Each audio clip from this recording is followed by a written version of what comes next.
perfume on my shirt puts me in the past. Too tough to be without her,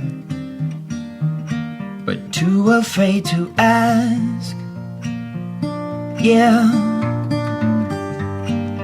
here I am again, stuck in the middle.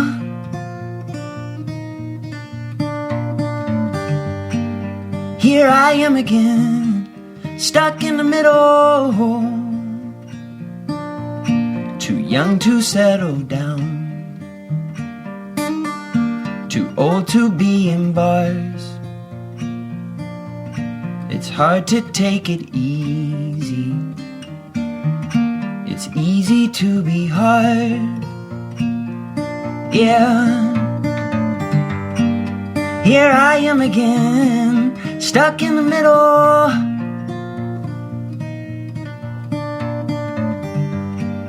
Here I am again, stuck in the middle.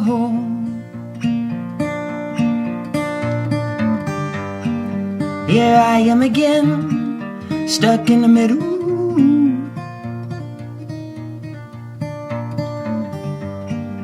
Here I am again, stuck in the middle. Forgive me, I am building my ship as it sails. How do I become who I want to be while still remaining myself? People love the old me. I don't know where he's gone. Too tired to be famous, too vain to be unknown. Yeah,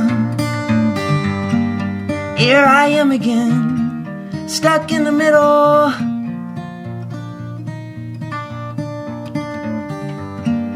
Here I am again, stuck in the middle.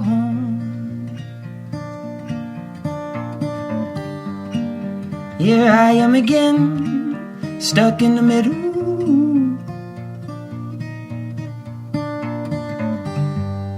Here I am again, stuck in the middle. Yeah.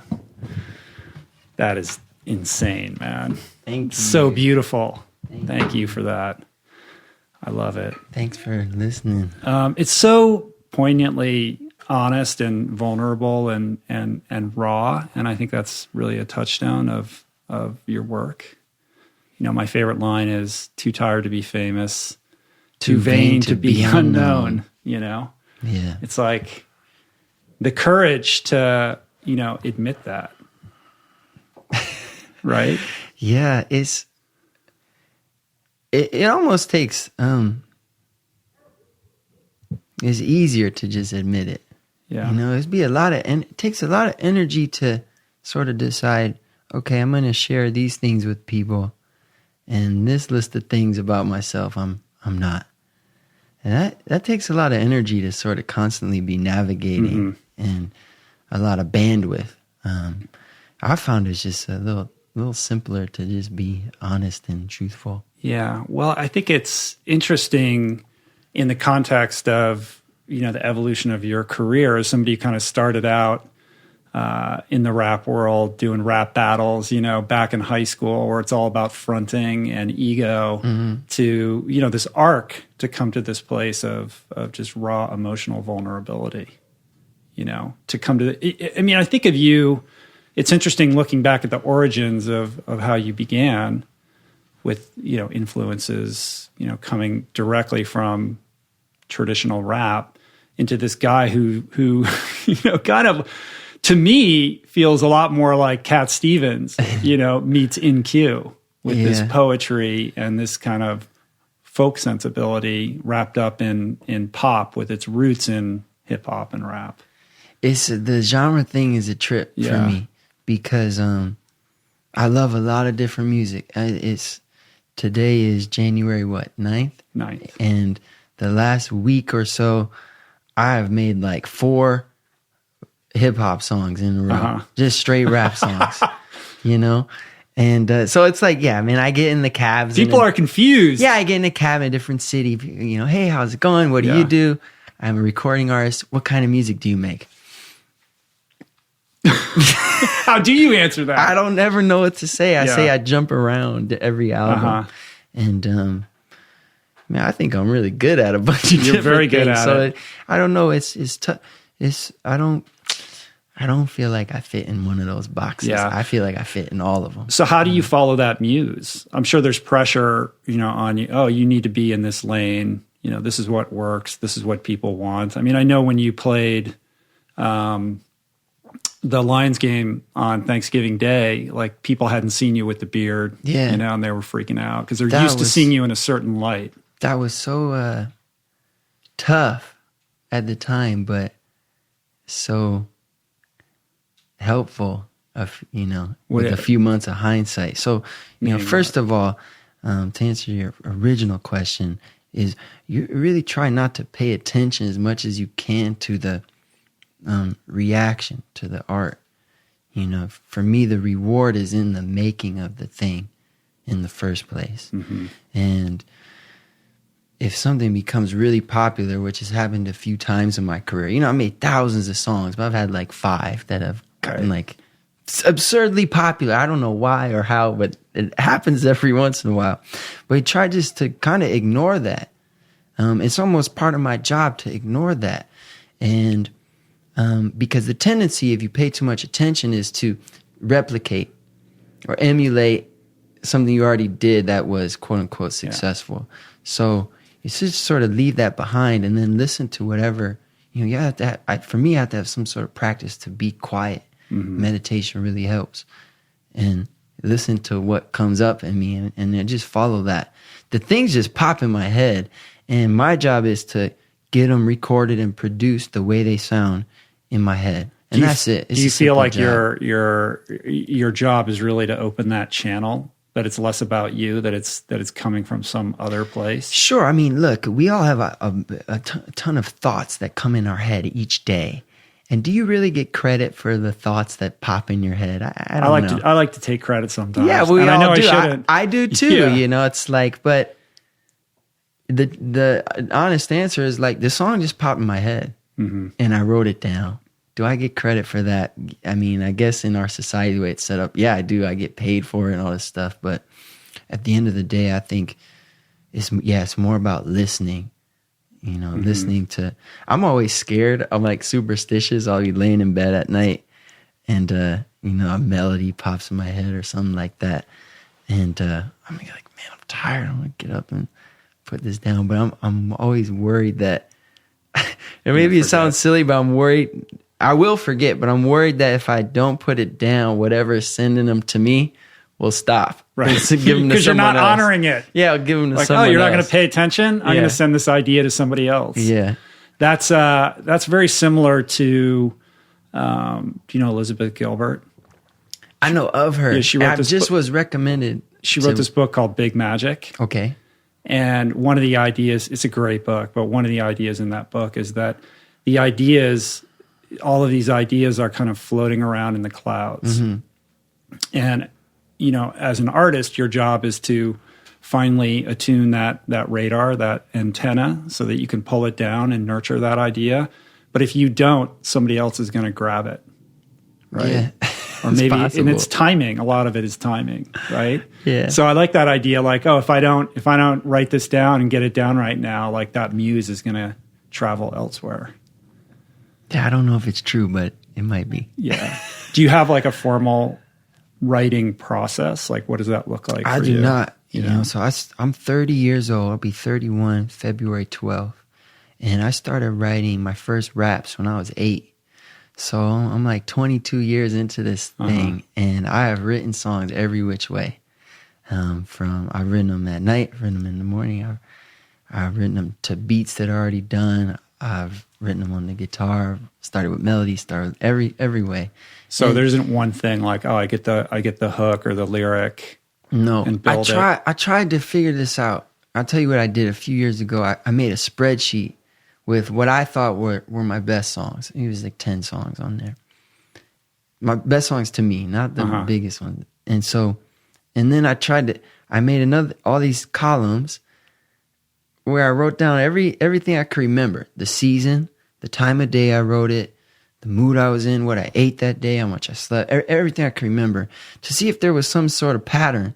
Because if all 10 of them came at 7 p.m., right, I was going to stop trying to write at 10 a.m., you know? So I found no pattern other than, I think more than half of them were second attempts at an idea, or used an idea that had some failed idea was being reworked in a lot of these things. That was the only pattern I found.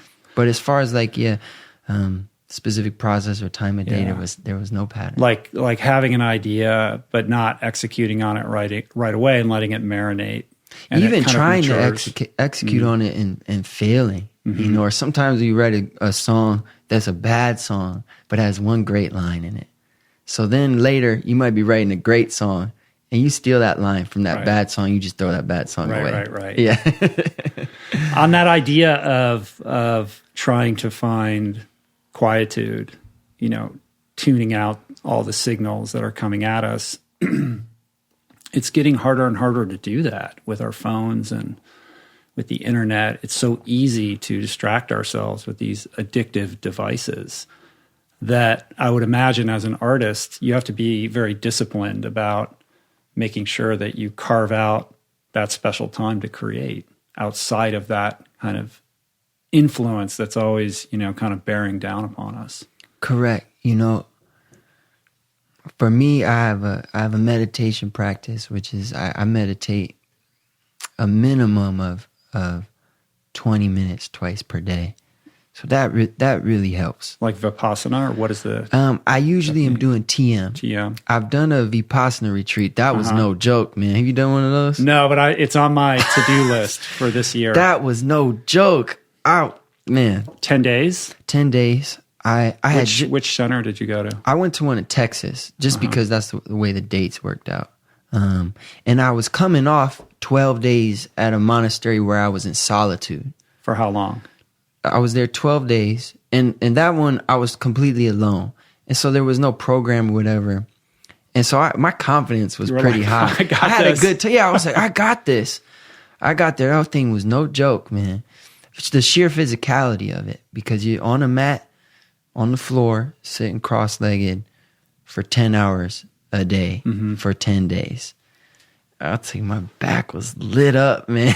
It was no joke. And, you're waking up at 4 a.m. and you're basically just meditating until 10 p.m. or something like that. It's I've talked to a lot of people that have done those retreats, and my sense is that you get to your breaking point at day 7 or something like that. That's when a lot of people bolt, but you got to just stay. Yeah, man, that was cool. Cause at the Vipassana ones, you don't, there's no talking. And beyond that, there's no there's not supposed to be any communication. You're not supposed to be gesturing or even eye contact. But, and there's assigned mats, if you will. So there's the people next to you are the same every sit. And you sort of make things up about your brain, at least starts to make things up about,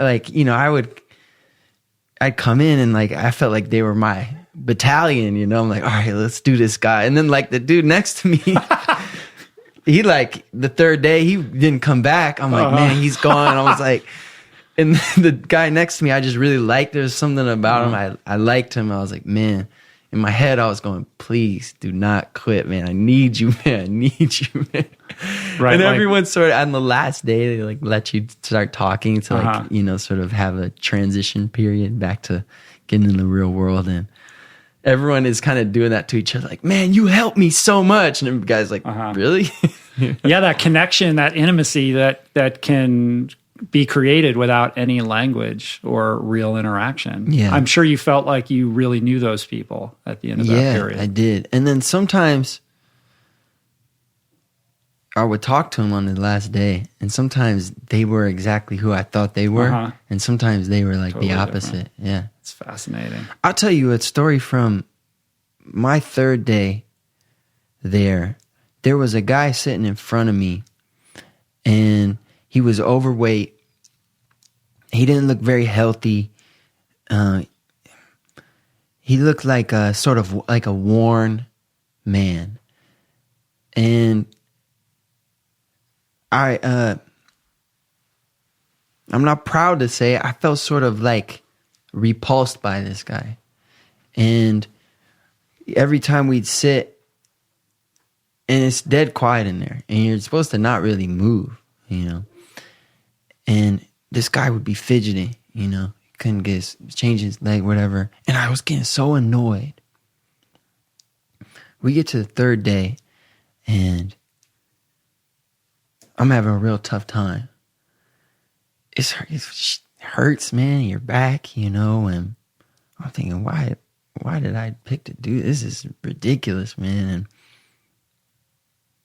And all the sort of background negativity that's running it, you kind of got to deal with when you're there. And so in this particular sit, day 3, I'm fidgeting a lot.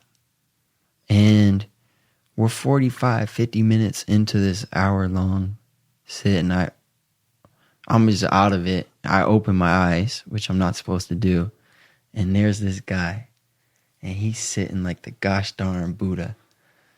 Like,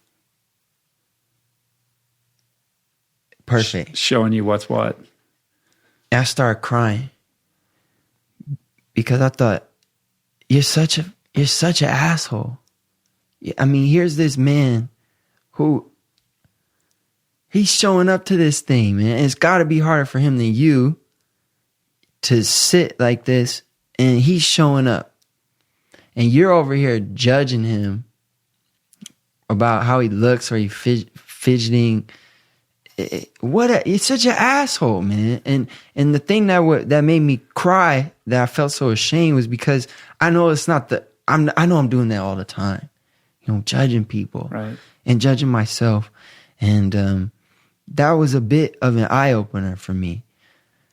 I wish I could say I don't do it at all anymore, but it takes time to sort of unlearn to. Yeah, just put it right up in your grill. Yeah. But meanwhile, you're not really supposed to be thinking about anything. Correct. You're supposed to be focusing on that breath. Equanimous. Well, what got you... Equanimity. Equanimity, man. That's the goal. What got you into meditation?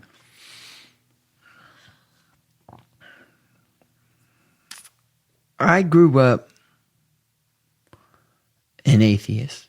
I grew up as sort of what's real is real, and was sort of a like Midwestern Jewish pessimism about the world. And when I was 24, I saw a friend of mine who a lot of your listeners will probably know, watchers, maybe viewers. His name's Big Sean. Mm-hmm. And Sean and I had known each other since we were 18. You know, he used to come to my house and make music. He calls my mom, this kind of thing. And so when I'm 24, both of our careers have sort of started, and his career is like exploding at the time for the first time. He's having his first sort of wave. And we're both in LA. He says, come to the studio. So I go to the studio, meet up with him. And I'm sure you and everyone hearing this has had a moment where someone just lights you up. There, for whatever reason, being around them makes you feel good. You might even be around them and they leave and you still feel good. And that's what happened that day. He was just in a good place, and it was reverberating out to not just me, everyone around him. So I went home, and the next day I came back to the studio. I go, what's up with you, man? What's going on here? Because his career, he was like shelved for 6 years. I mean, he signed to Kanye for years and years and years and years, and nothing happened. And then all of a sudden, bang, it was just all happening, and he was in such a good spot with it. So I'm like, what's going on? He goes, you got to read these 2 books. 2 books. One was The Alchemist, and the other was a book called Ask and It Is Given by Esther and Jerry Hicks. And The channel. yeah, and I go, seems to be working for him, man. So I get the books, man, and that sort of opened my whole world up. Ignited your whole spiritual path. And that was the beginning. And the foreword to Asking Is Given was written by a guy named Wayne Dyer, Dr. Wayne Dyer, who's from Detroit. I didn't know he was from Detroit. Yeah, he actually was my mom's high school counselor. Really? In school. Yeah, that's crazy. Yeah. Wow. And so his foreword really resonated with me. And I remember one of the quotes said, I don't think he made it up, but it said, when you change the way you look at things, the things you look at change. And that was just so foreign to me. Blew your mind. Blew my mind. And so I started YouTubing him, and he had some guided meditations. So those were the first meditations I ever did. And then I went into TM, and then ever since, man. Yeah. That's interesting. I would have suspected that the path that you're on was born more out of some of the painful moments in your life, but it really sounds like it came from a pure aspiration to just inhabit a different level of consciousness because you saw your friend who was doing well and seemed happier. And I think there was some there's probably some jealousy mixed in too. Like, man, suddenly he's winning too. Right. I want to do that as So I'm not proud of that, but I'm sure that was mixed in there as well. Well, let's track it back to Detroit, man, to the beginning. Okay. So you started writing raps when you were 8 in Detroit. Yeah. So is this like 8 Mile Detroit? No. I'm from I was born in Detroit proper, and I grew up in a place called Southfield. Sure. Southfield borders Detroit. So everyone knows the movie 8 Mile.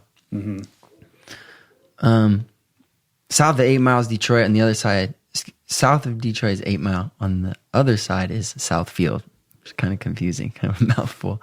But I lived in Southfield, which is where I lived, at least,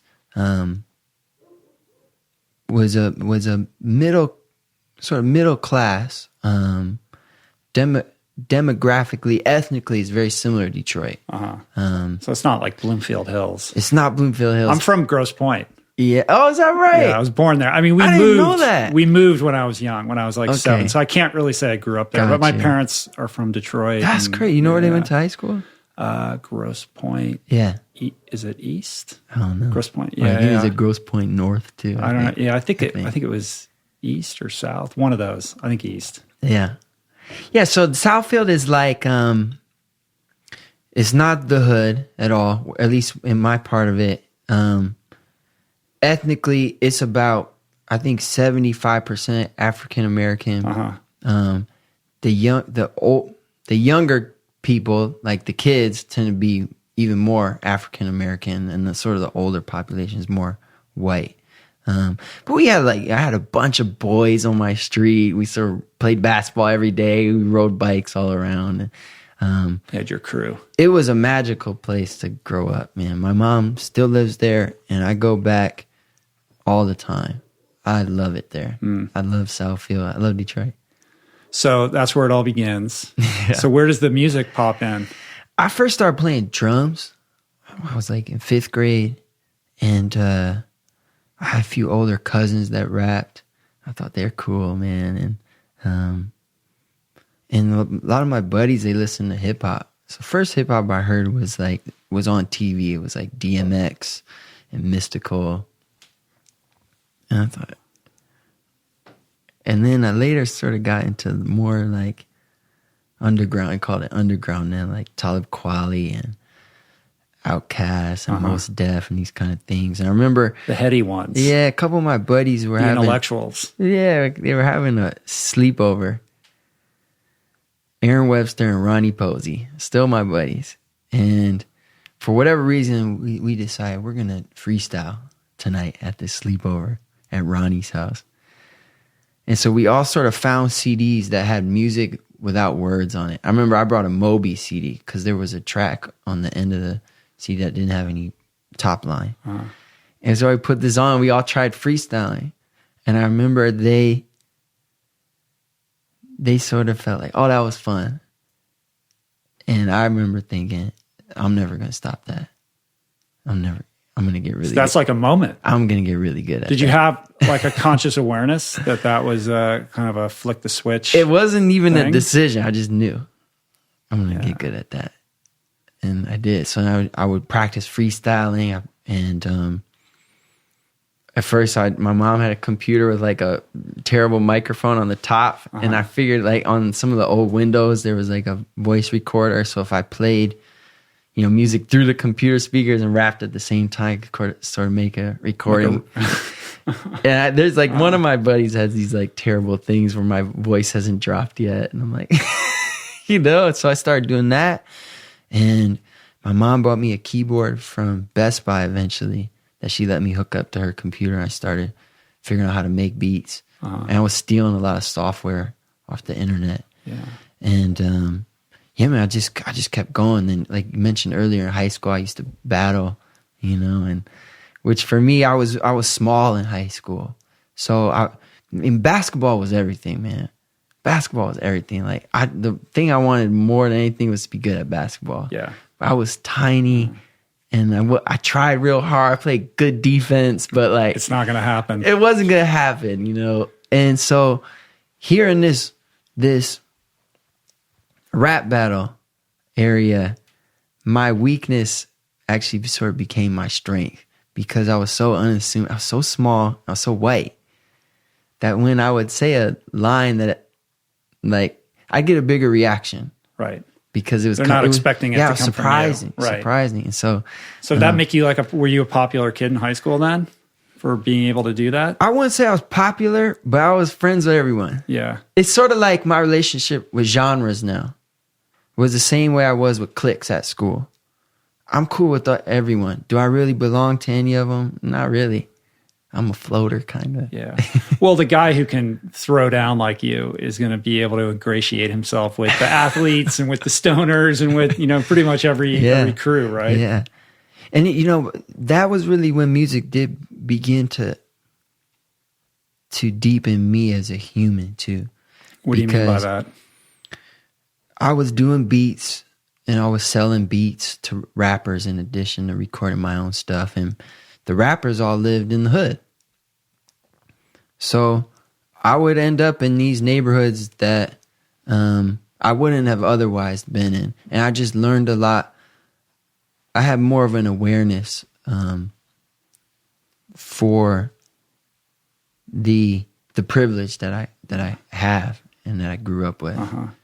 And when I finished high school, I was a good student, and I went to Duke University after, and I met a lot of kids who didn't have that awareness, and I actually felt really bad for them. That's definitely a big cultural change. Yeah, I mean, these sort of like trust fund babies, and a lot of people might actually feel jealous of them. I never felt jealous of them. I felt sort of sad for them because they only lived in this one little bubble of life. And, since music has taken me here today, it's been a magical way to navigate the world. Yeah. It's taken me all over the world.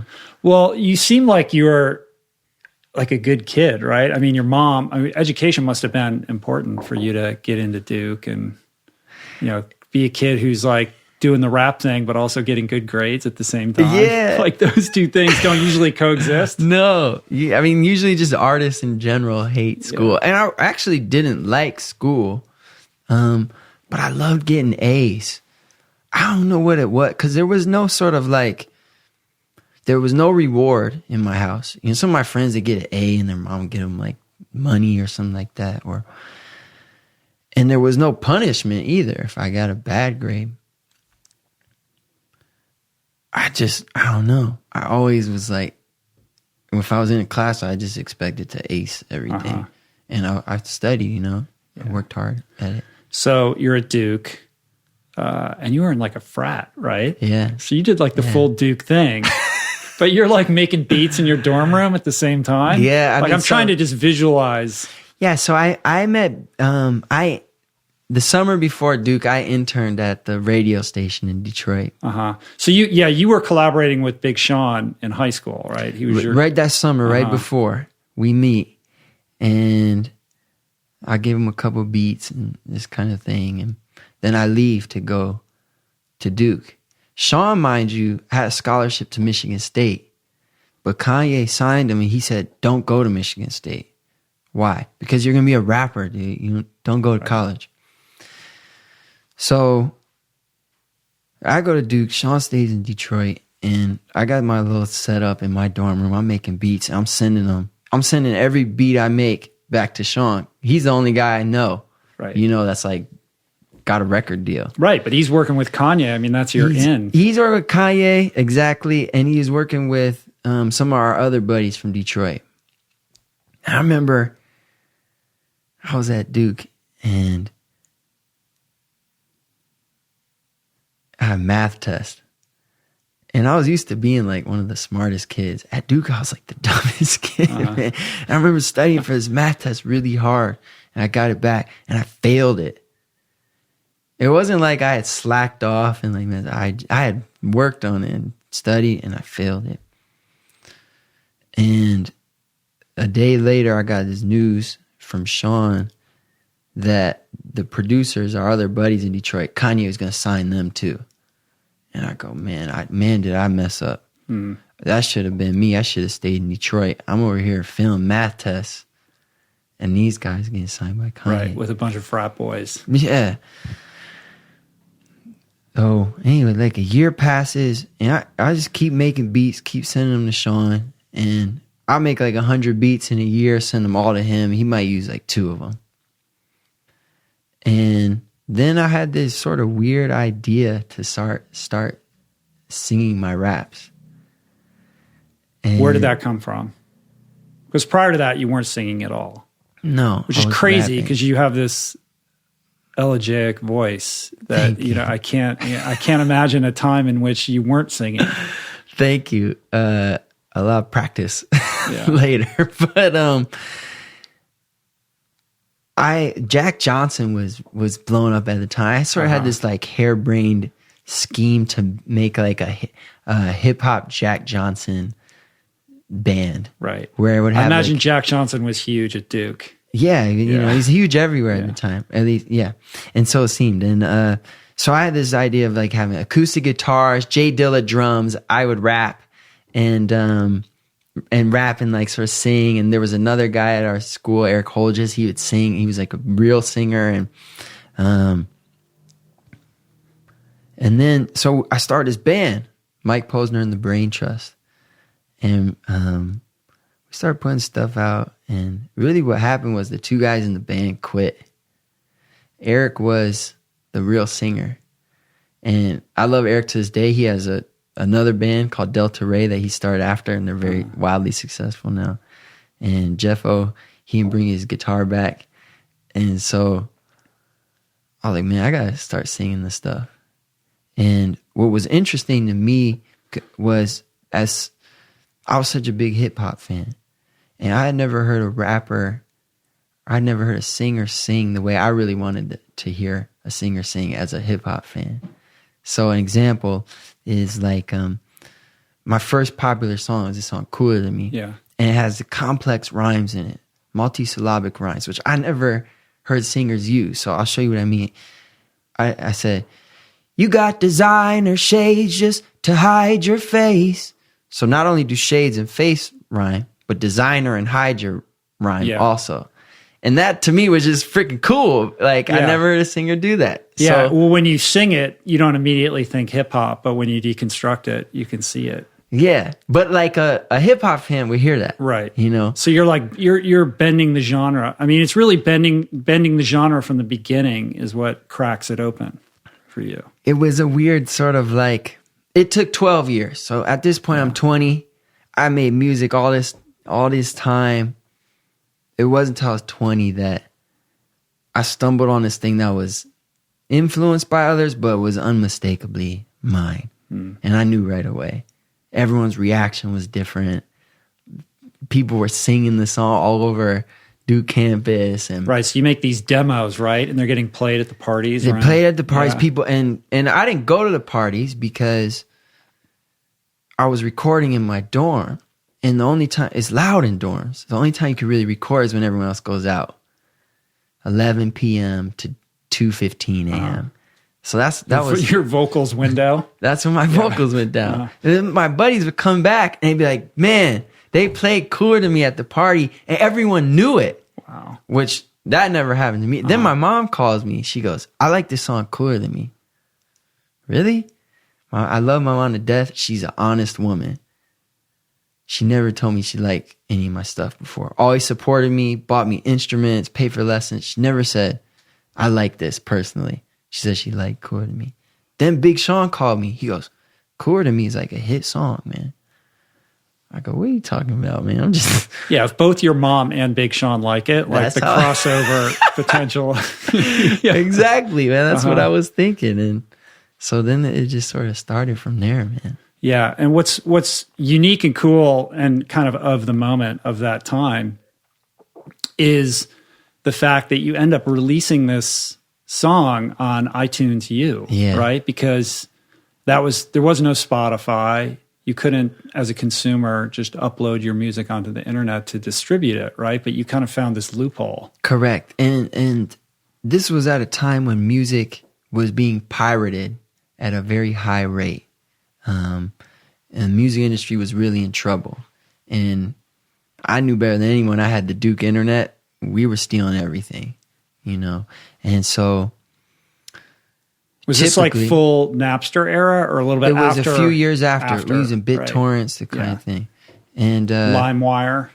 Yeah. All that kind of stuff. And so typically, if you made what they call mixtapes, which was like a free album, a lot of times rappers, before they make their album, they make a mixtape, okay? Which would include some original stuff and would also include them rapping over other people's beats. Now... I made a mixtape, and my mixtape was hosted by Don Cannon, who did all the biggest mixtapes. So it came. I had this very legitimate cosign from Don Cannon, and typically you'd put this thing out on a website called datpiff.com, and there was like a Z-share link. You'd click the Z-share link. I'm already lost. Dude, Z-share, it's like, it was this really confusing thing. There were ads all over it, trying to trick you to click other, and then like you had to navigate your way to a place where you'd actually right click and hit like save target as, and it would download. And I knew I could get my stuff in those places on that website and stuff, but I also remember my friends telling me these white girls at Duke know the words to this song. So I'm thinking I gotta get in a place where they can get it too, because I know they're not on Z-Share, they're not on DatPiff. So I have it on Z-Share, I have it on DatPiff. But in addition, I found this loophole with iTunes U, which was set up for professors to post their lectures. You know, if you're a professor at Duke, you can do a lecture on a topic and anyone from all over the country can get it. And the cool thing about iTunes U at that time was it was free. Mm-hmm. Yeah, you could download lectures from all of these colleges. Correct. And, yeah, I think, does it still exist? I think so. It was sort of transformed in some ways. And so the loophole was, I found the guy who ran iTunes U for Duke. And I called him up, and we still text every once in a while. And I find out he's from Southfield, Michigan. Oh man, it's like divinely So he goes, inspired. He goes, I'll put your album on there. He goes, I've done that before. And it's true. I wasn't the first guy to do it. So he put my album on there, and now my stuff is on iTunes, but it's free. Now that's important because we weren't buying Kanye's albums. We weren't buying Lupe's albums. We weren't buying Jay-Z. We were stealing all those. Yeah. So I knew no one's going to pay for my album because they don't know who the heck I am. So it's important, it's free, but it's also in this safe spot, iTunes. And so I started a Facebook group. I got all my buddies to invite all their friends, all my high school friends at different colleges. And before I knew it, I was being asked to come to every college, man. Come play this fraternity, this thing, and I'd get there and everyone knew my stuff. Yeah. So it's this interesting combination of artistry and entrepreneurship. Like you had to, learning how to like market your own deal, like DIY. Yeah. That's cool. So is that how it got? Like, how did it get to? Because the next phase is super interesting. Like, how did it get to? All these record labels and Jay-Z. Yeah. There's people at record labels that are looking for this sort of thing. Uh-huh. They're looking for artists that, while they're doing a show and everyone knows the words to their stuff and they're not signed, right? So, a few, some people spotted me, some A&Rs and some managers reaching out. And it's a small industry. So if sort of one label is talking about something, two labels, then you can kind of go to a third one and be like, hey, they're going to offer me a deal. Do you want to have a meeting type of thing? So, yeah, my stuff started to catch on.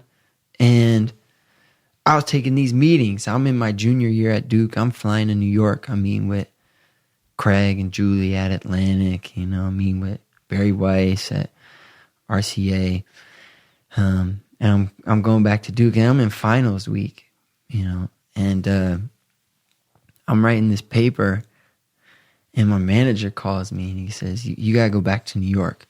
I go, "I can't go back to New York. What I need to do is finish this paper, man, because I'm behind the 8 ball a little bit here, man." And he goes, "You gotta go back to New York. Jay-Z wants to meet you." I go, "Jay-Z didn't want to meet me, man. Don't mess with me." He goes, "Jay-Z wants to meet you." I go, "Okay, book the flight." And I didn't believe. I thought I was going to go and they would say, "Hey, we're sorry. He's busy today. You're going to meet with someone." So that's what I actually thought. Because that happens all the time. Like if you've been around entertainment, it goes that way more often than not. And I would, that's what I expected, man. So I didn't tell any friends, and I get on the plane. I go to New York. Do you think, sorry to interrupt you, but do you think that impetus, like I have to go, even though I have a final, was in part informed by this sense that you had made this mistake in going to Duke while Big Sean and those other guys were getting signed? Like you didn't want to miss another opportunity? Yeah, I had a deal with myself in those years, which was, if there's any scent on the trail, you got to go. So there were times where, like the first time I was supposed to meet with Cannon, who did my mixtape, I drove to Atlanta and something got messed up. Like the guy connecting us and he was busy and I went there for no reason. But I had to deal with myself. If there was scent on the trail, you got to go. And what's the ambition level look like at this point? Then or now? Then. High. Well, I'll tell you what changed it for me was knowing Sean. Because I met Sean and then Sean really got his deal done with Kanye. And he was going in the studio with Pharrell. He's going in the studio with The Dream. He was meeting Madonna. Yeah. And this was a guy that I used to freestyle with. We go back and forth. And it's hip hop. I always thought I was better than him. Right. Not just him. I thought I was better than everyone. And so this thing that seemed so far-fetched before was just, I knew it was going to happen now. I go, Sean did it. I'm next. It's happening. I just knew. Yeah. And, but I tell him all the time, man, he really changed my life twice. Once by just living his life in that way, showing me what was really possible. And then again, when he told me to read those books. Right? Yeah. And by living it, in the studio that day. And so you go to New York to see Jay-Z. Man, and Sean, he opened up so many. A year before the Jay-Z meeting, we're in Detroit, and Kanye's playing Glow in the Dark tour. Okay, and Sean gets like guest listed 20 tickets, so it's like all of our buddies are there, man. Sean brings all of us backstage. And we meet Kanye. And then, like 3 months later, Sean calls me up and he goes, Kanye's playing MSG tonight. You want to come? Jay-Z's supposed to be there. I say, I do, but I'm in Michigan. Right. Phone is silent. MSG, Madison Square Garden. Yeah. Phone is silent for like 10 seconds. I go, I should probably book a flight. He goes, yeah, you should. So we go there. I go to pick up the tickets at Will Call. I'm going to get back to the next meme. Yeah, I got it. I go to MSG. I go to Will Call, say, hey, I'm Mike Posner. Tickets supposed to be here. They go, we have no tickets for you. I go, dang, are you sure? Maybe Michael? No tickets for you. I call Sean. I go, man, there's no tickets here for me. He goes, okay, just meet me at the studio then. I'm at the studio with Kanye. I go, upgrade. Yeah. Like, thank God there were no tickets. So we go to the studio, gives the address. He meets us downstairs, and always in these nicer studios, there's a lounge, which is like a room for the managers to wait while the artists meet. So he goes, just wait in the lounge. So he goes in the studio, and you can hear the music they're playing.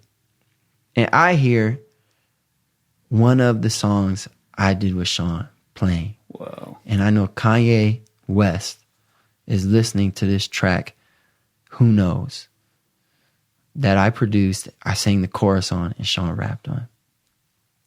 And I'm freaking out because I know if he likes this thing, this could change my life, like for real. For real. Like, so a song ends.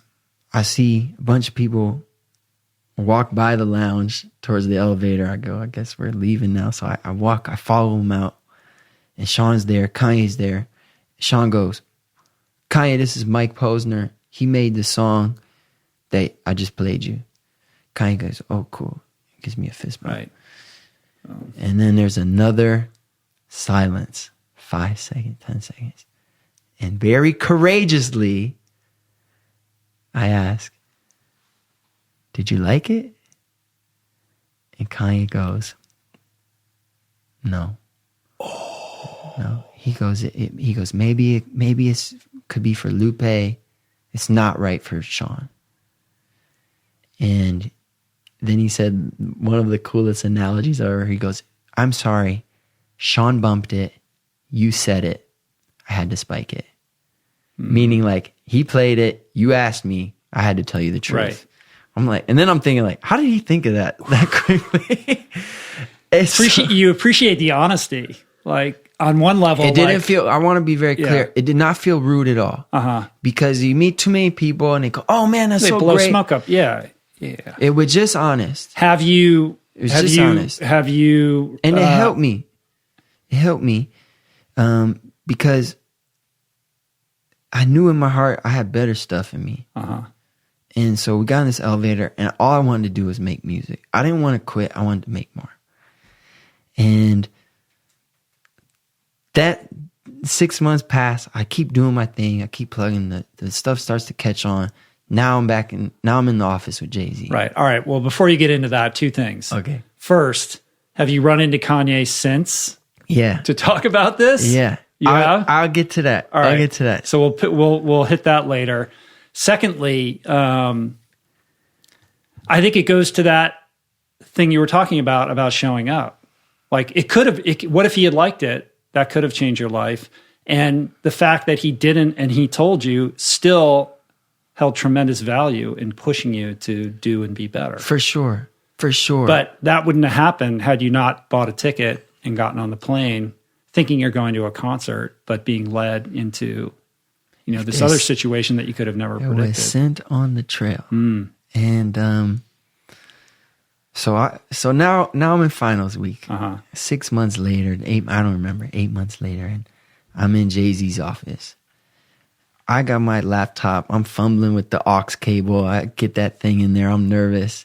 I play it cooler than me. And Jay-Z goes like this. he just like squinched his face and shaking his head. He just like in a way that you're not sure if he likes it, or no, you know he's into it. I knew he loved it. I knew he loved it, and we had this incredible meeting. I felt like he really understood me. I was there like 2 hours, which in hindsight, I'm like, that was ridiculous. And I'm about to leave, and I just had this inkling. I go, can I play you one more song? He says, yeah. So I plug my laptop back in. I play him, Who Knows? Same song. And he went nuts. He goes, I can't believe you almost left without playing this for me. He go, don't ever forget to play that song. So I go back. This is the same one Kanye didn't like. Same song. Mm-hmm. I go back to Duke. I'm back in the library trying to finish this paper. In a moment of procrastination, I open up my email. There is an offer for a record deal from Rock Nation. Now, I end up signing with a different label, but why? 2 reasons. One, the actual deal was better, significantly. And secondly, Sean hadn't blown up yet. So I look at my buddy who was signed to an artist as opposed to being signed to a major record label. And I thought, man, I don't know, do the artists do they do anything, or do they only care about themselves? So I was sort of hesitant. Now, what I learned was later, if you're signed to an artist and you sort of it's like this with any label, you get the ball rolling yourself, they can add a lot of kerosene to the fire. If you're signed to Jay-Z and you start blowing up, he might do a feature on your second single, and then bang, kabang. But it's a little bit of wait and see. Yeah, but it's like that with any label, but I just hadn't seen it yet. All I knew was my buddy had been signed 2-3 years and nothing had really happened yet. So I signed with a different label and we re-released Cooler Than Me, a remix of Cooler Than Me. Big Sean was on the original Cooler Than Me. And this song sort of explodes. And I go to the European Music Awards in Madrid, Spain. And I see Don C, who's like Kanye's right-hand man. And he's the man. And I go, Don, what up? And he goes, have you seen Kanye? I go, no. He probably doesn't remember me. Yeah. And he goes, oh, no, let me introduce you. So I go to Kanye. He introduced me. And he didn't remember me. I got to just kind of tell him the story I just told you. And one of the things he said, even before I said the story, was, oh, Mike Posner. He goes, I really like your music. And I knew I had done my job. After I got out of that elevator, I went and I worked. And I continued to get better. And it felt really good. That's pretty cool. Full circle and so, moment. Yeah, I mean, sometimes the failure in the moment is not really a failure. It's a step on the path to success, right? Right. I mean, you got to be able to hear that kind of constructive criticism without taking it personally or letting it deflate you. Yeah. But as somebody you're somebody who I get the sense fully owned the fact that this was going to be your path, had a deep, profound knowing that somehow it was going to work out for you. So when you're that rooted and committed, I don't know if you were obsessed, but you were definitely, full bore, 100% headed in that direction. Yeah. When you're in that place, you're in a better situation to hear that kind of feedback without it getting you derailed. Correct. So this song blows up. And does that change your life? In some ways, yes, and others, no. And I'll tell you what I mean by that. It changed the things I was doing. So I'm playing concerts much more often for many more people. I'm making more money. I'm sort of parading around the world, taking my shirt off at shows. And unfortunately, what I realized, and it's such a gift to sort of fall into this kind of, quote, success at the age I was at, which was like 23. The ways it didn't change my life was it didn't make me any happier. It didn't make me any more comfortable in my own skin. And it didn't clear up any of the insecurities I had with myself. And what was especially disillusioning about that was I thought it would. I thought when I accomplish these things, I'll feel content in myself to a point where I'll actually be nicer to other people. But I just wasn't. Well, that's a shared delusion. That's an epidemic in our culture, right? Yeah. If I just get this, if I can get this status or this thing or this job or this relationship or this bank account, then that's going to solve my problems, and I can relax and Correct. I'm okay with myself. And I don't know that you can just hear two guys talking about that and believe them, because I didn't. I had to learn that myself. And that's why I say it was a blessing, a gift. I feel that my audience has gifted me the opportunity to explore what life's about when you stop chasing shiny things.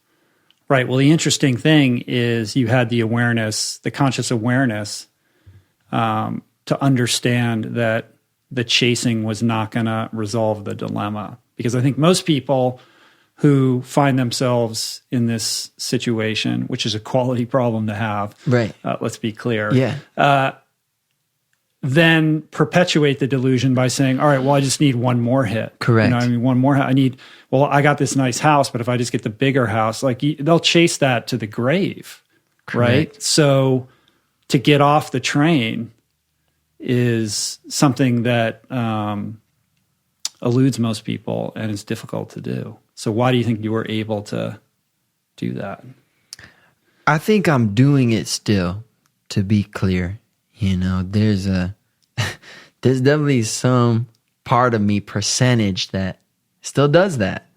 Still wants everyone to like me and is upset when they don't, and wants the album of the year Grammy. So you're not enlightened. You're not an enlightened being. No, I mean, look, we're humans, of course. Yeah, but I think I know for sure. But the honesty of that is refreshing. The percentage of that is lower each year, I think. It used to be 100%. I didn't have any awareness of it. It was me. Mm-hmm. There was no part of me that was looking at this, objectively.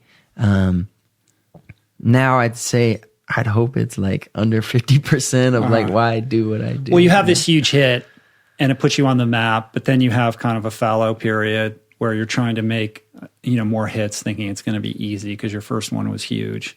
So you've had the ups and the downs. You know what it's like to be in both of those places. And it reminds me of that thing that Jim Carrey has said, which is something along the lines of I wish everyone could be famous so they could realize it's not the solution to what ails us or what we're truly looking for. That's a great line. Yeah, that's a great line. He's right. Yeah, he's right. Plus the irony, the added irony of the song that makes you famous, Cooler Than Me, is just about you not being cool. Correct. But then it makes you cool. It happened again. Yeah, and it happened again, so on my second big hit that I sang was about the fall from fame, which I thought was pretty interesting.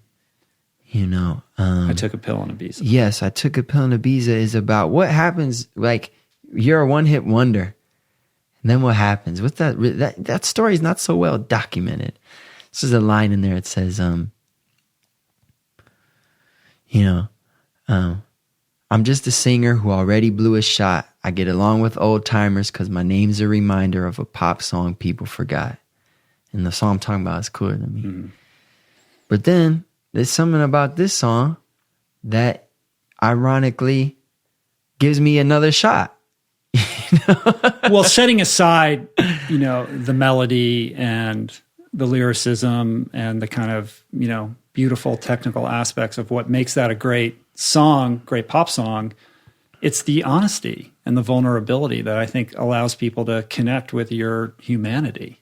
Thank you. You know, Thank you. Again, that's what we were talking about at the outset. I mean, that's a theme that runs through your best work. Yeah.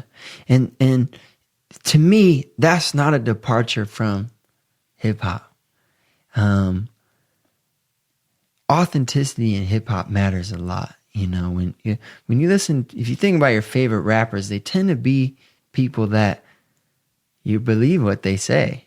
Like, they're not making up a story. You know, whether it be Jay-Z. Jay-Z says he never lies in songs, and that's probably true. And it's cool because there's an authenticity to it.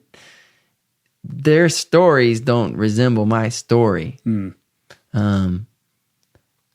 But I've always tried to maintain that feeling that what I'm saying is true, you know. Now there's some pieces where they're like completely fiction, and I think it's pretty obvious when it is, but that I mean, how do you square it? I mean, there's a lot of fronting in hip hop too, right? There's a lot of chest pounding. And, there is, but if you think about your favorite guys, you know, I shouldn't say, but if I think about my favorite guys. Which are who? I mean, Jay-Z, Kanye West, now we're in a top 5 list, right. Man. It's Kendrick. Dangerous. Andre 3000, you know, J. Cole, you know, Kendrick. These are guys that they're authentic, you know. And if they're saying they drive a certain car, they probably actually have that car, you know, those guys, you know what I mean? Yeah. That's funny. Which isn't always the case, you know. Right. And this song, how many years in between the two hits? 2010 and like 5 or 6. 5 years, right? Yeah, 5 So or you 6. get the first hit, you make it big. Suddenly you're touring, you're traveling, people know your name, all that stuff. You get the dope house and the dope car. Was there a little bit of like, now I am going to be cool. Like, I'm going to play this out. Like, let's see what this experience is like. Yeah. I mean, I guess I was sort of doing what I thought I was supposed to do, which is I'm sort of ashamed about now. A lot of like womanizing, just like wasting money on like clothes and shoes and stuff. Like, I had shoes I didn't even remember I had. And at a certain point, I just couldn't justify it anymore. You know, just like, how do I have all this stuff? And like, how do I have 200 pairs of shoes or something ridiculous? And there's someone within a mile from here that has none, you know? Mm-hmm. So I don't know. I knew that making more attention from the opposite sex, more fame, I knew that wasn't going to change my experience of life. Did you have like a bottoming out moment with that? Or was it just sort of a slowly arising awareness that this wasn't going to work? Slowly arising. And I remember I bought a van on, I think we found it on Craigslist. And it had like sort of a bench sheets in the back that fold out to a bed and a little closet in it. I just put the stuff in that could fit in there. We donated the rest. I just drove away. From all your shit? I drove away from my house. And so, yeah, like I just left. And I went to Utah. And I always wanted to see if I could be happy without all my shit. And I found, yeah, I can. So I should probably stop orienting my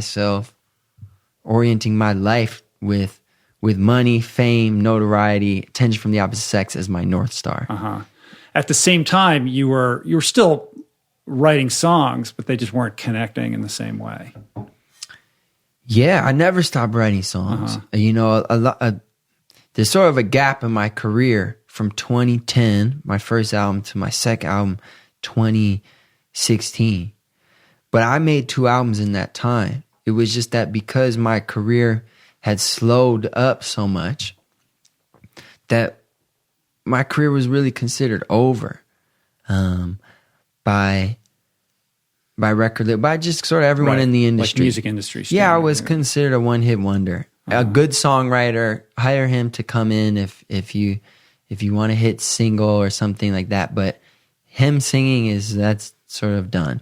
And so I was making these albums, but they weren't being released. And I hope to one day sort of figure out the legalities and get those out there. But, well, it feels like, it seems as if in that period after that hit, when you're trying to, replicate that, or just, in this presumption that you're going to be able to, create more and more hits, you're fighting this growing sense that you are a one-hit wonder. And it's only when you make total peace with that and then do it in a public way that everything then shifts again. Correct.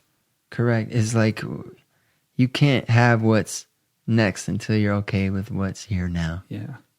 I agree. And during that period of time, is this when the kind of spiritual growth is starting to take root? Like, what are you doing? Correct. So I started meditating, and this book, Asking It Is Given, it changed my life. It's about sort of a wacky thing that people have a lot of opinions about, but I believe in the law of attraction, which is you sort of get what you think about. So if I'm thinking about, my success is coming, then my success is coming. If I'm thinking about it's not here yet, I'm going to get more of it's not here yet. So there's a subtle shift in the thinking. Acceptance and freeing yourself from expectations. Yeah, it's just sort of like re-brainwashing myself. It really was like a brainwashing where I had to train my mind to think of my career and myself differently than everyone else did. Because everyone else thought my thing was done. And each day I would journal. I would sometimes write the same sentence over and over and over again. And I just got myself I'd take walks where I'm repeating the same thing, almost like a mantra in my head, like I will accomplish this. And eventually I started to really believe that. And maybe it's happenstance. I don't know. I can't say for sure. I don't have a double-blind study, but I know that I got my own internal dialogue to a point where, just like the first time where I knew that was going to happen because Sean did it, I knew I was coming back. Yeah, I knew everything was going to work out. Did you know Ibiza was going to be the one? No, because I thought it wouldn't be the one because it has a drug reference in the title and the first line. So I'm thinking they're probably not going to play that on the radio. The radio's going to play this. Yeah, but I didn't know. I knew it was a good song when I wrote it. Yeah. I liked it right away. So this song, it gets remixed, right? And Correct. that was the one that goes bananas. Yeah. And this song has been played like 1 billion, I mean, that's not an exaggeration, like 1 billion times on Spotify, Correct. right? It's like something like one of the top couple most streamed songs in the history of the platform. Yeah, at some point it was like 6 months ago, it was number 10 all time. All time. It's probably been passed by that. Is but insane. Yeah, that is insane. It's insane to me too. It's crazy. Like, how do you even process that? I don't know. I guess I don't really. Yeah. Like you said, started out at the beginning. Try not to really. Right. Because my job isn't to make another Ibiza. It's just to make whatever pops up next. Yeah. Well, I feel like there's this interesting, I don't know if it's a trend, but this wave of artists, musical artists, who are kind of redefining what it means to be prolific, and for lack of a better word, like cool. Like the old trope of rock and roll star, parties, ends up in the grave too soon. The Janis Joplin kind of scenario is outdated. And now what's really interesting are people that are not only producing amazing art, but doing it from a place of elevated consciousness. Like I see you as somebody, you're like a spiritual warrior. You're on this spiritual journey. And the more you kind of raise your conscious awareness, the better your work is. And there's an infectious kind of spirit that emanates out from you, perhaps in the same way that you felt from Big Sean when you think of that. And I see this, with people like yourself, but, like InQ is somebody who's very much like that, and I know he's your boy. But there's a lot of people now. And I think the public is embracing that and saying, this is cool. Like, look at these guys. Like, they've gone through hard things, and they're not just checking out with drugs and alcohol and, how many chicks they can sleep with or whatever. Like, they're coming from it from this higher plane. It's so nice of you to say that. Thank you. Because that's my aim, If I could be that for other people, if I give that gift that Sean gave to me that day, that's like my highest. Is that the mission? I know on your website you have you can click on the mission tab and it's like one sentence. Yeah, it's to enjoy my life and help others enjoy theirs. And in the meantime, be as kind to other people as possible. That's a pretty solid It's my mission. Yeah. And I had this crazy moment with Ram Dass. Do you know Ram Dass? Of course. So a buddy of mine, his mother was dying, and she had a relationship with Ram Dass. They were friends. They used to Skype, and they had a trip planned. She died, and my buddy says, I still want to go. Will you go with me? To Hawaii? To Hawaii. Mm-hmm. We go to Maui, and we roll up on his house, and it is just beautiful. And they let us in. They sort of sit in the living room, and he comes in on his electric chair. He's had a stroke. Yeah. And he looked at us with these big old eyes that just said, I love you. We could have been serial killers. He listened, and he said a bunch of words I'd heard him say before, but some of you felt it. Just the energy. You felt it. I don't know how to explain it other than it was a palpable physical feeling. And I left. I walked out of his house. He talked to us for 45 minutes, and he goes, "Okay, time for you to go." And you get a healthy boundary. And I just want to stress, it wasn't anything he said. It was all stuff I'd heard him say before. It's almost like recycled speeches. It was him. And we walked out the door, closed the door, and I keeled over.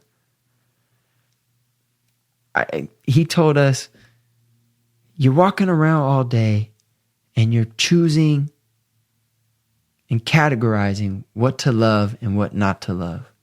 I like this, I don't like this. All day you're doing that. He goes, it's too much work. Just love everything. He goes, see, my friend told me, we mean love everything. And he sent me a dirty carpet. I framed it. There it is. I love that carpet. And he has a puja table, right? And it's he's got Gandhi and Maharaji and, all these saints, right? And then he keeps then it was a picture of George Bush. Now he keeps Donald Trump because he doesn't like George Bush and Donald Trump, but he loves them.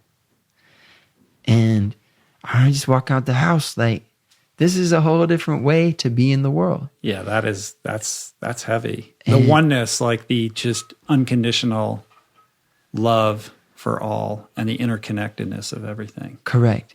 And I didn't feel like I met some guy, some deity. I felt like I met a guy who did the work. This dude has been meditating, he's done the work for the last however many years, 40, 50. And I just made a deal with myself. That's what I want to be to other people. What else do I have to do? So what do you... If I could light someone up like that, that's what I want to do. How do you practice that? How do you combat your own internal, presets to override, whatever judgments you have in order to kind of occupy that space?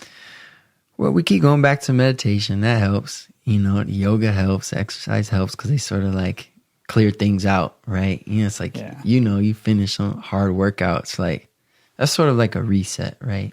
So you're back to zero. And then you can create your own story. So for me, that involves like a lot of studying, you know, whether it's, you know, listen to a lot of these guys' lectures like Ram Dass or Alan Watts or Abraham Hicks and Eckhart Tolle. I just try to like brainwash myself with that stuff. And I'm always trying to listen to that stuff. Recently I've been I just started this thing because I realized I'm always listening to like someone's lecture or like someone's like affirmations, like when I'm going to bed on like on a clip and I thought I should make one for myself. And so I just recorded some for myself that are like tailor-made for me. Like, and I know the things I need to work on, like, you know, that I still care too much about what other people think about me. And, you know, and I know I can get petulant and frustrated and sort of petty at times. So I sort of made my own recordings, and I'm excited about sort of brainwashing myself with those. I like that. Yeah. That's cool. What do they say? Can you tell me, or are they just for you? I think I'll probably release them at some point, you know. Yeah, they just sort of like work myself up into a frenzy, you know, and I'm saying in first person. It's like I am, you know, I'm right where I'm supposed to be. You know, I had to live my whole life to get right here. The past is not a real thing that exists only in my head, and it really has no bearing on me right now. What's moving my life forward is my mood and my vibration in this moment, and that's it. And I'm here, and I'm supposed to be here, and I'm a good person, and I'm happy, and I'm loving, you know, these sort of things. And and sometimes I'm like yelling. I'm so excited, you know. It's cool. It's beautiful. When I think of you and I kind of look at how you live your life and what you do, you're an artist whose work extends beyond just music. Like, I feel like your canvas or your template is your life and the way that you share it. Like, there's the songs and there's the concerts and the performances, but the open way in which you share your life experience is like a larger, you know, it's like expanding the aperture on what your artistic expression is with this canvas of your life and how you're living it. I just want to say thank you, because these are things that matter to me, and I look at that the same way. Like I do feel like it's not just my music, it's my life. Like Gandhi said, you know the story? A guy went up to him on a train once, and he goes, can I have a quote? He was a writer. Can I have a quote for my newspaper? Do you have a message? And he wrote down, my life is my message.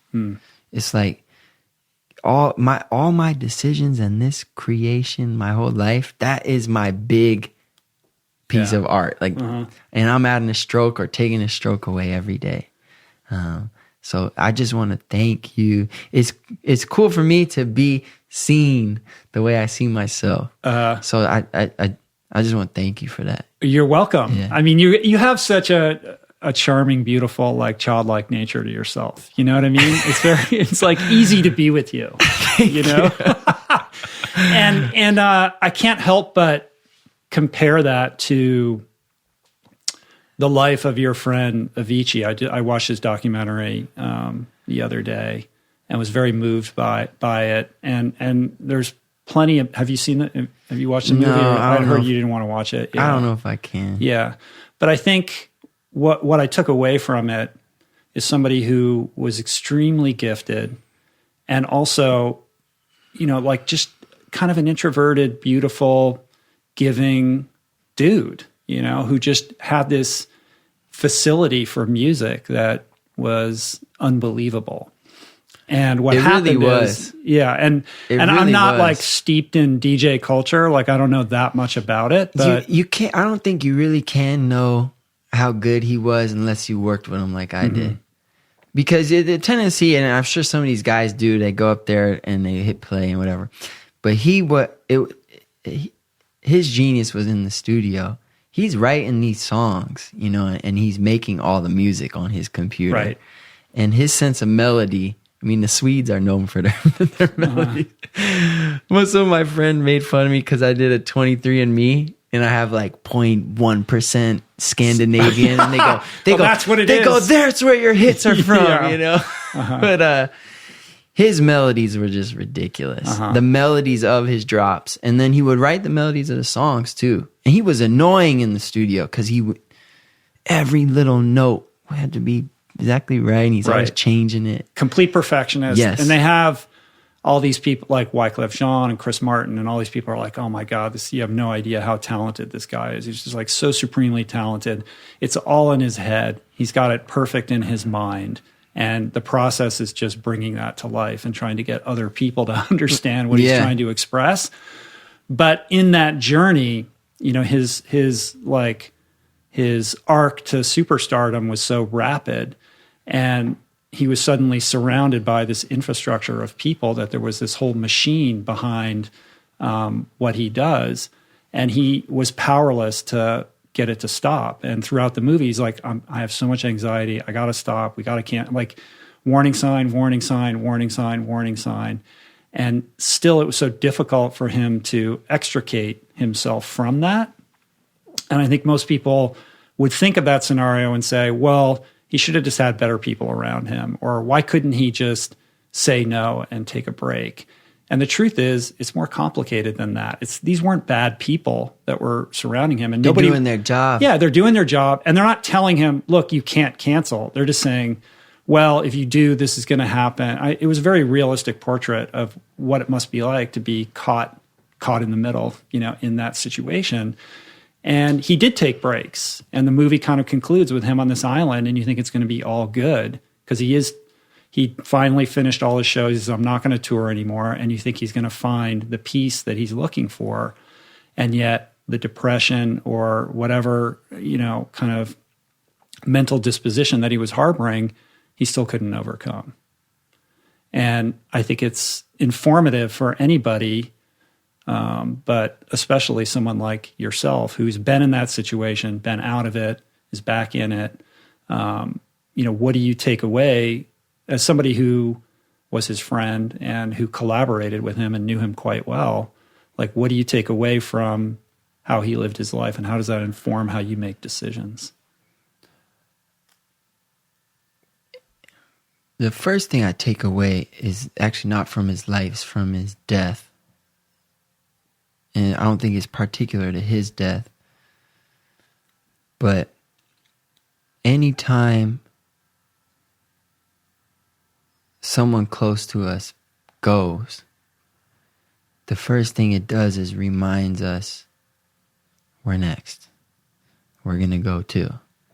And people don't like to think about that. It's one of the reasons it's painful.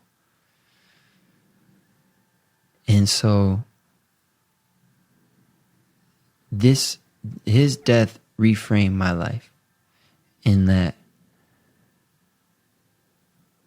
I know the time is now. You know, we all got a list of things that we want to do when we're done doing what we have to do. You can't wait. You know, it's like my dad is dead now. He can't do anymore. Tim is dead now. Now Mac is dead now too. And I know one day I will be dead as well. Before that day, I need to live my life. I can't wait till tomorrow or next week. This is it. And I have one of those infrastructures as well, you know, around me. And it's set up to maximize profits. So it's like you have a song. Okay, you need to tour as much as you can. Sell as many songs as we can. And there's no one on the team. There's no like palliative member of the team going, let's do X amount less shows to make sure Mike is good. And you know, that's my job. So I think one of the reasons Jeff connected us was, you know, Tim's passing is one of the big reasons I'm walking across America this coming year. Is, you know, this was something I wanted to do. I'll do it one day. I got it. That's the first thing I thought, man, I got to do that fucking walk. I could do that walk before it's too late. What are you waiting for? This is your life. So now I got to have some hard conversations. I had to meet with my band. Say, hey guys, we ain't touring this year. So you had a whole tour because you have an album coming out in like a week, right? Yeah, I'm coming out in a week. So I'm supposed to do the tour. I'm supposed to do all the late night TVs, all that stuff. They're not booked already, but that's protocol. That's the way it goes. Yeah. Yeah. And I have a hard talk with my manager. Hey man, I'm actually gonna make $0 next year, which means you're gonna make $0. How'd that go? It's a tough conversation for him, at first. Now, I call him a day later. I go, where are we at with this, man? Because are you upset with me? He goes, look, man, I know you're making a life decision, not a career decision, and I support you. So he got my back, at the end of the day. But it's hard. Yeah. It's hard because all these people are reminding you exactly like you said. But you can miss this opportunity. What if Coachella wants to book you? I don't know. I gotta do this, man. This is it. I just wrote the other day. It's a lot to unpack. It's a lot to unpack. I can't put my life all on one track.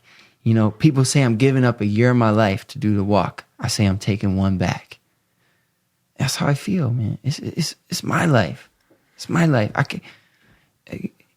can't do what everyone else thinks I'm supposed to do, whatever. That's your life. If you're not going to take control of your life with where you're at right now, then somebody else will. And you, like you said, you've got an infrastructure that would be more than happy to take the reins on that. Correct. And it's got to be even harder for you to put the brakes on and say, no, I'm going to do this other thing. So we should just say for people that are listening or watching, March 1st, you're going to walk across America. Yeah. It's going to take you like the better part of a year to do it. Maybe a year. Who knows? Yeah. So see how fast I go. Where does this, why this? What is this about? Man, we all have that list. The same way a song pops in my head, I know I got to write it. This popped in my head, I know I got to do it. You got to do it. It's instinctual. I know I want to do it. I know, I don't know why I want to. I'm not making that call. I'm not deciding what's calling to me. I'm just listening. And is the idea to kind of create a community experience out of doing this, like sharing it? Yeah, having man. People join you. Look, playing music along the way. Yeah, it's like spontaneously. I know what's gonna happen if I, sit in the studio, make an album and tour. I don't know what's going to happen when I'm walking across Arizona in 100-degree weather. Yeah, but you're going to have so many people coming out to walk with you. Yeah, it's going to be cool. I can't wait, and I just got to a place where, like I said, Tim passed, and I was just sort of tired of listening to all these great podcasts that you and others do, and reading these books about all these great individuals and not doing those things myself. I want to it's almost like I'm marketing to myself. I want to be the person that I think is awesome. If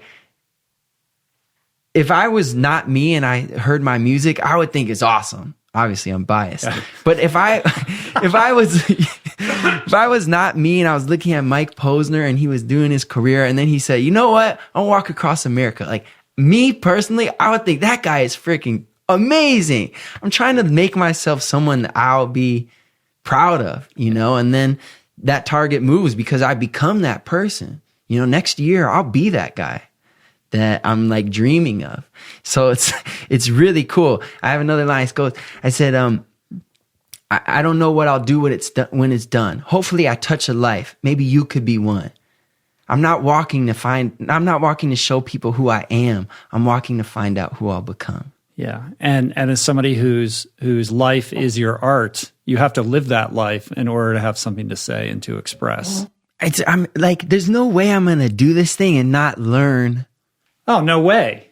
Not learn a crazy amount. The best part is the unknown, the absolute question mark of what's going to happen, because stuff will happen. Yeah. And it's going to be this crazy adventure. Yeah. I've just had some emails with people who have done this and they'll say things like, nothing will be the same after this. Yeah. Or they'll say things like, at some point on this journey, you will come face to face with the deepest depths of your soul. But I don't know if it'll be that dramatic. But don't worry about that yet. You know, so it's like, whether it's that or even 1% of that, I'm gonna learn more. I'll have more on my palette than I do now a year from now. Of course. And I'm not retiring, you know, from music at all. It's like I'm even more committed to going out there, diving back into life and bringing that back to my music. I feel the deeper the human, the deeper the songs.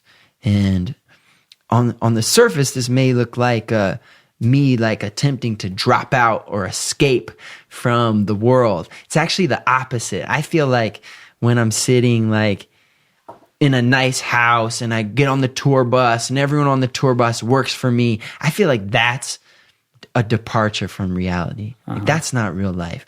I want to dive, like I want to walk through all the smallest towns in Indiana and listen to people and listen in the meantime while I'm walking to all the greatest albums ever made that I haven't gotten to yet, and come back and put all that into my music. Well, I know it's right because you just literally came alive talking about this, man. I'm excited. So, you know, I think scared. This is a good thing. And the irony is that this is probably going to be the best marketing tool for the album. Like you said, like, you know, like, hey, you do Fallon, you do this, you go on this late night show, then you do, this is the tour that you do. You're doing something completely different. But I think that's interesting. And I think people are going to be interested in following that journey. Yeah. And I think it's just going to create a groundswell of awareness around what you do. It could not too. And maybe not, who cares? But the point is, like, it doesn't matter. Exactly. You know? And I want to be honest too. There is some part of me that has thought about that and hopes that happens. Like, this will be my biggest tour of all time, and screw you, label. Look, I did it my way, and now I'm a big star. What is the label telling you? I actually haven't gotten... I had a harder conversation than your manager. Yeah, I think he had to tell them. So I haven't gotten any calls. Oh, man. Yeah, I haven't gotten any calls. So March 1, but you're starting on the East Coast, right? Do you have the route mapped out? I will in the next few days. All right. Because this won't go up for a little bit, but you'll be... So right now I'm looking probably in New Jersey. I've been looking at... It's not decided. So if anyone wants to join or follow along, they can follow me on Instagram. That's really where I am. I don't really do Twitter. But I'm looking at Asbury Park. I'm a Springsteen fan. So I think it'd be cool to go. Well, you got to start with your feet in the ocean. Yes, exactly. Well, it's going to be freaking cold. I plan on putting my whole body in. I love that cold water, man. Do you do cold water? Yeah, I love cold water. I get in there. I have a house in northern Michigan. And it was up there. And where in northern Michigan? Well, I won't give you too many details. It's kind of like a little secret. It's in like a tiny town. I don't want it to like blow up. People knocking on your door. But it's an hour away from Traverse City. And I was just up there in December and I got in the water. It was real cold, but I love it. It's like 20 coffees to me. Yeah, man. So that'll be cool. And anyone is sort of invited to join, with some caveats. I'm going to be walking like 20 miles a day as I ramp up into this. Are you going to do it with a backpack or how are you going to handle the I'm actually doing this probably in the most pretentious way, in that I'll have an RV that goes ahead of me each day and one person with me. That allows me to do a couple of things. One, allows me to go faster, right? Because I'm not carrying as much stuff. Two, I can bring more stuff like a guitar and a keyboard. Whereas if I'm like pushing a cart, most people don't do a backpack. Some people start with the back because it's very romantic, but most people end up pushing a cart because it's more practical. So yeah, I'd just be able to take more stuff and play music and have like my mom can come out for a day type of thing. I do plan on doing like at least 2 weeks of this thing with the cart, like alone out there. Cool. So we'll see. So impromptu concerts I need to ask your. Oh yeah, tons. I need to ask your advice too about like foot care and blister prevention. and That's shoe big, stuff. man. Yeah. Because with things like this, it's the tiny things, it's the details that can derail you. If you have the wrong pair of socks, or Right. your shoes get wet and then you get a big blister and then you can't walk. We can talk more about that Please. offline. But yeah. I need you all want to of make that. sure you're taking care of that. But if you have an RV full of stuff, you're going to be all right. I feel good. I think the thing is you're going to be excited in the beginning and you're going to want to like walk a little bit further than you probably should each day. Right. And so to err on the side of less is more until you acclimate and get used to it. Yeah. Great advice. Yeah. And then you'll you'll build into it over time. But I'm excited for you, man. It's Me cool. too. It's going to be cool. I can just see you like you're coming up on some little town and there's like a little theater that no one ever uses. And you're like, hey man, could we use that tonight? And just shout out on Instagram and some people show up or whatever and you play and get to know some people. We call those ninja shows. And that was invented by a woman named Amanda Palmer. Do you know Amanda Palmer? Of course. Yeah. Unbelievable human and thinker and artist. And excuse me. And she made up this concept of the ninja show, which is when her shows would sell out, another good problem to have, she would feel bad for people that couldn't get tickets. So before her show, she would tweet, hey, I'm going to be at this corner with my ukulele at 7:00. Come, and I'm going to play. And she just go show up and play. And I read her book, man. I was like, I got to do that, man.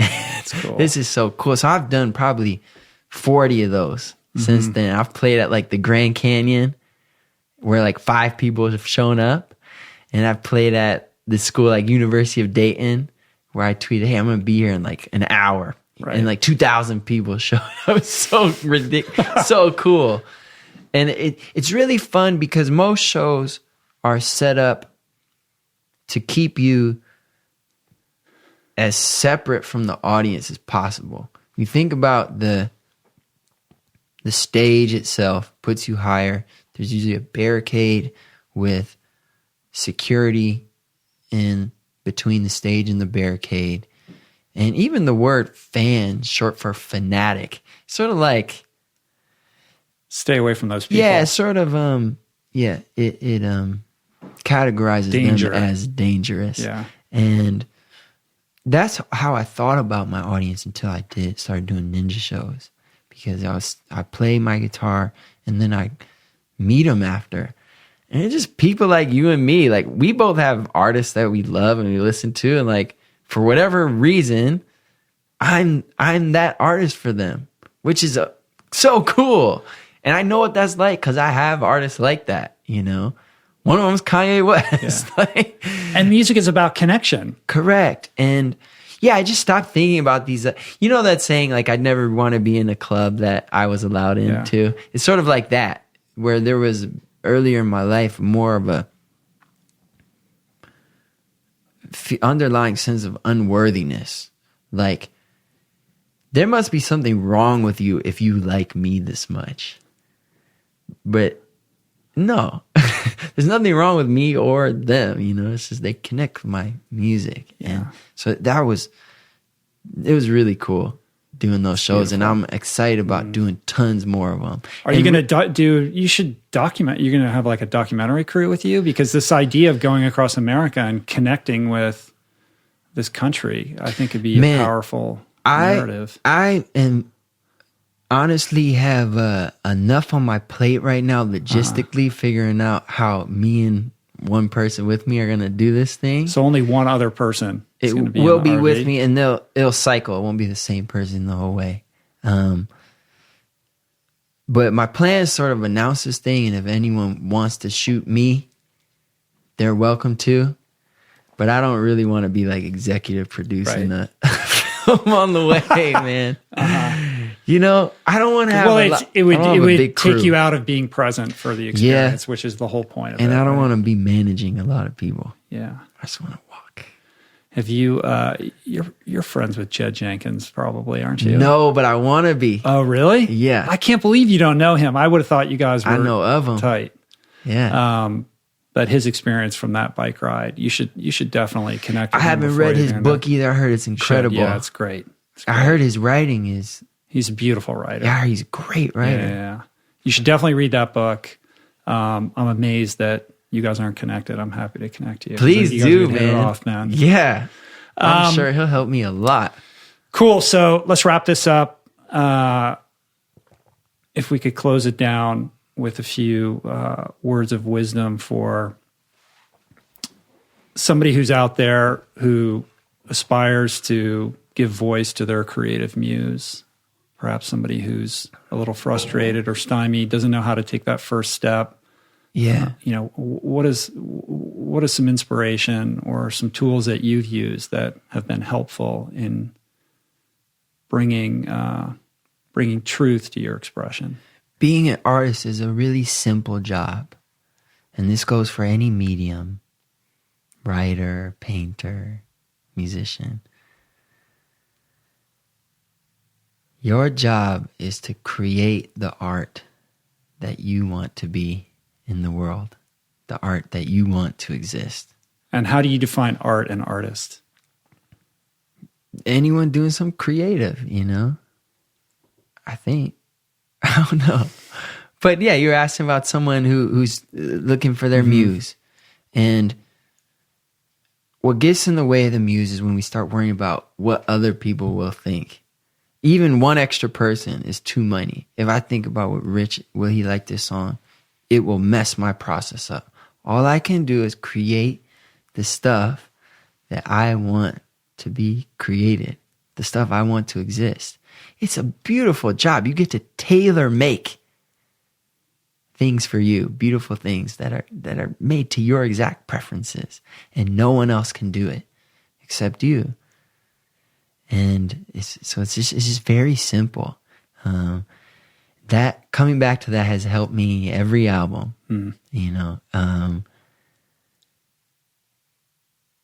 and I think I heard it. I didn't make that up. I heard it from Maria Popova from Brain Pickings. Right, Brain Pickings. Yeah. Just make what you want to be made. That's it. So we could zoom out. Just do what you want to be done in your life. That's it. It's your life. It's your creation. Go get it. No one else can do it for you. If you don't do that thing, it just won't happen. If you don't write that song won't get written. No one else can do it for you. It sounds so simple. It is simple. It's easy to lose track of that, but I think it is pretty simple to come back to that. I've told big name artists that they're in the throes of an album and they're confused and they have too many songs. It's like, what do you like? What are you trying to say? I just tell them that and they go, it's like they took a dip in the cold lake, right. Man. Like, whoa. And it's for myself too. Yeah. Being honest with yourself about who you are, what it is that you want to say. I think it requires a level of self-integration, self-understanding that comes with the meditation and all these other practices that you've been doing. They don't hurt. Yeah, no, they don't hurt, man. Cool. Well, you're a beautiful man, Mike Posner. Thank you. Thank you. You are too, man. And I didn't even get to ask you any questions. No, sorry, this is not about me, man. It's about you today. I love everything that you are and do. And I wish you only the best, most incredible experience on this walk. Thank man. you, I'm so man. excited for I'll you. see you at the end. With all I don't know, man. I think I might have to come and join you for a You spell. are super invited. It sounds amazing. You are super invited. And you're a beautiful soul, and I appreciate your art and your artistry and the spirit with which you share your gift. Thank you, because you are man. a gifted man. And, Thank you. And the way in which you're so free with this gift, with humanity, I think is something really special. So thanks for coming and sharing with I me appreciate today. that. What else do we have to do? I don't know. That's it, man. Yeah. Life is short, brother. Yeah. Cool. So if people want to connect with you, you're easy to find on the internet. At Mike all Mike Posner. Right. POSN like Nancy, ER. Spotify, Instagram, your website, where MikePosner.com. You're going to have the map there, right? I'll have the map. Right. And I would say, if people really want to join up, probably the best place is Instagram. I think I'll be most sort of active and perhaps it will pull, my website will probably pull from there. Yeah. And also, yeah, be ready if you really want to walk too. You know, like if you can't walk a mile, like don't come try to walk with me, you know? This is for real. This is for happening, real. man. This is for real. And there's some other things I have on my site, you know, it's that I'm not, this isn't like a catered event either. You know, it's like if you want to come for more than a day, you gotta figure that out on your own. Right. You can't take that burden on of other people. No, your food or whatever. And I also say, if you want to walk with me, no drugs or alcohol. You know, we rolling into, as guests, into tiny towns, and I got no interest in sort of babysitting drunk people or high people. Clean living. Clean living. That's right. Let's do this, Rich Roll. Reimagining the rock star life. There you go, bro. Well, you're going to have to come back when the walk is done and tell me about it. That would be so cool, man. Cool. Maybe like the next day. Yeah. Straight here, dude. The Today Show is calling. Forget it. What if I get here like on the way? For sure, man. Pass right by here. I think I'll be crying. That's good, man. People have cried on this show. I think I'll be crying. Yeah. All right, dude. Peace, Much man. love. Peace. Let's.